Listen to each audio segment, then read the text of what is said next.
The city stretched wide and restless, full of gray buildings and bright lights that never really slept. From his seventh-floor office, Julian Thorne could see the street below glowing like a river of neon. People were out there chasing dreams, hiding secrets, or just trying to get by. It was the perfect view for a man like him, someone who worked best after the sun was gone and most people were asleep. Julian wasn't like most people. He poured himself a mug of strong, strange-tasting coffee, not because he needed it, but because it gave him comfort. The smell of burnt sugar and chicory wasn't much, but it kept him steady. Routine mattered to him. It was one of the few things that kept his thoughts from drifting too far into the past. His office looked exactly like a detective's office should. A worn-out desk, piles of old case files that never went anywhere, and a corkboard crowded with notes and photographs. Nothing fancy. Just what he needed. The air inside always felt colder than it should, but he let people blame the building's ancient air system. That explanation was easier than the truth. The sharp buzz of the intercom cut through the silence. He pressed the button. "Thorne? Mr. Thorne?" The voice was nervous, almost breaking. "My name is Eleanor Vance. I think my brother is missing." He let her in. Minutes later, a thin woman stepped through his door. Her eyes showed the kind of exhaustion that comes from nights without sleep. She clutched her handbag so tightly her knuckles were pale. "Thank you for seeing me so late," she said softly. Julian pointed to the chair across from him. "This is the only time I work, Ms. Vance. Please, sit," she explained in a rush. Her brother Leo was a trumpet player at a jazz club called the Velvet Note. A night owl, just like her. But 2 nights ago, he hadn't come home. He missed his show, didn't call, didn't text. Nothing. She tried the police, but they brushed her off. With his small record, just minor trouble in the past, they assumed he was out on a binge. She shook her head, tears forming. "But he wouldn't do this, Mr. Thorne. He's a good man. Something's wrong." Julian listened carefully. He noticed the nervous shake in her voice, the faint cigarette smell clinging to her coat, and the desperation in her eyes. Details like these mattered. "I'll do what I can, Ms. Vance," he said, sliding her a tissue. "Tell me everything you can about Leo." His first stop was the Velvet Note. Inside, the air was thick with smoke and the wail of a saxophone. Julian slipped into a booth at the back and ordered a glass of sparkling water, letting the fizz distract him while he listened. To others, the mix of music, voices, and clinking glasses would be noise. To Julian, it was information. Bits of conversation floated to him. Leo was acting strange. He owed someone money. He was with some new guy, shady looking. That last part repeated often enough to catch his attention.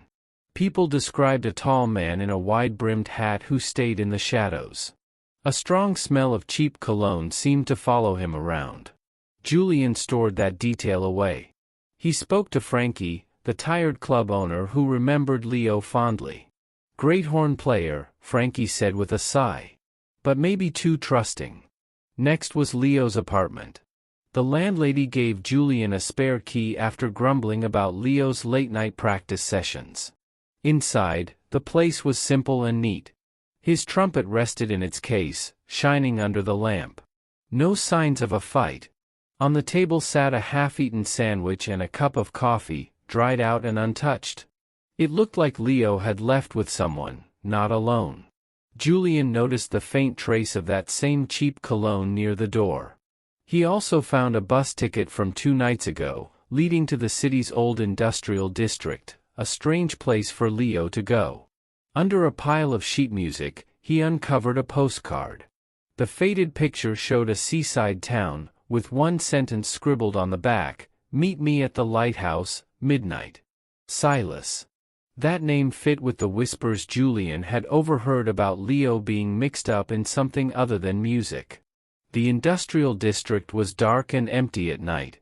Old warehouses loomed like forgotten giants. The bus route led him to a cluster of rough bars lit by weak neon. The smell of beer, fried food, and that same cologne grew stronger. At the fourth bar, the Rusty Anchor, he found Silas. Tall, shadowed by his fedora, sitting hunched over a beer. Julian took a seat nearby, ordered a drink he didn't touch, and listened. Silas wasn't alone.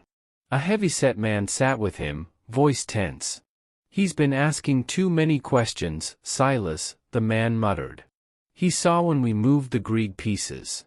Silas grunted. "He just got scared. He won't talk. Not if we keep him safe. He just needs time." It clicked. Leo hadn't been kidnapped or killed. He had stumbled into a smuggling ring. Antique instruments, stolen and moved quietly. Leo had seen too much, and Silas convinced him to lay low until things cooled off. When Silas left, Julian followed through the silent streets. He stopped at a crumbling tenement building. Instead of forcing his way in, Julian knocked. Silas opened the door, startled. Fear flickered in his eyes when he saw who it was. "Silas," Julian said calmly. "We need to talk about Leo Vance. And about those stolen instruments." Silas tried to deny it, but Julian cut him short. "The bus ticket. The postcard. The cologne you wear. And the conversation I overheard at the Rusty Anchor. I have more than enough to piece it together." Silas knew he was caught. He let Julian in. Inside, Leo sat in the corner, pale and exhausted. "Your sister's worried sick," Julian told him gently. It took time, but Julian worked out a deal.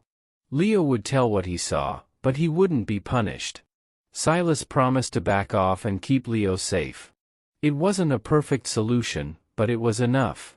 Hours later, Julian stood on the curb as Eleanor hugged her brother tightly, tears streaming down her face. Relief and anger mixed together, but she was grateful. Leo looked worn out, but alive. Back in his office, as morning light began to creep across the city, Julian poured another mug of his strange coffee. The traffic outside was waking up, the night giving way to the day. He was tired in a way most people would never understand, but satisfied. Julian Thorne belonged to the night. He wasn't like the world built for sunlight. But in those quiet hours, when the city whispered its secrets, he found his purpose, bringing people home, solving mysteries, shining a little light in the dark. For him, that was enough. Here are the daily use short sentences with meanings for you to learn.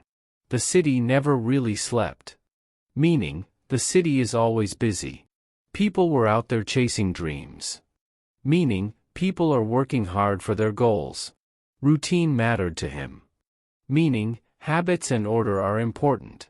Thank you for seeing me so late. Meaning, thanks for meeting me at a late time. This is the only time I work. Meaning, I only work at this hour. Something's wrong. Meaning, a problem has happened. Tell me everything you can. Meaning, share all the details with me. He owed someone money. Meaning, he had to pay money to someone. No signs of a fight. Meaning, nothing shows that people fought here. Meet me at the lighthouse, midnight. Meaning, come to the lighthouse at midnight. We need to talk. Meaning, let's have a serious conversation. Your sister's worried sick. Meaning, your sister is very worried. It took time. It wasn't quick, it needed time. She was grateful. She felt thankful. For him, that was enough. That was all he needed. I hope you liked the story. Please do like, share and subscribe to my channel. See you in the next video.